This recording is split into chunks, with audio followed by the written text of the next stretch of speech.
Deklaruojant pajamas su verslo liudijimu, nors ten deklaracijoje reikia pasirinkti pinigų gavimo turbūt principą, nes su verslo liudijimu pagal nutylėjimą ir šiaip visada pinigų gavimo principas.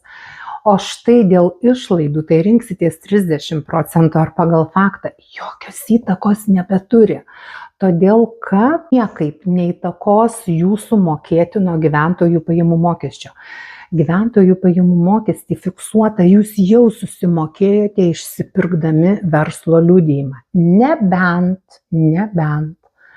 gali taip nutikti, kad jūsų pajamos viršyja 45 000 už 2025 metus, už šiuos metus jau 50 000, va tada įsijungia apmokestinimas kaip individuali veikla pagal pažymą. Tokiu atveju gali turėti įtakos jūsų tie surinkti dokumentai. Bet šiaip, jeigu vykdote veiklą su verslo liudijimu, neperžengėte tam tikrų ribų, 4,5 tūkstančio sandoriai su juridiniais asmenimis, 45 000 bendra pajamų suma už 2025 metus, jokios įtakos neturi, ar jūs ten uždėsite varnelę ar 30%, ar išlaidos pagal faktą.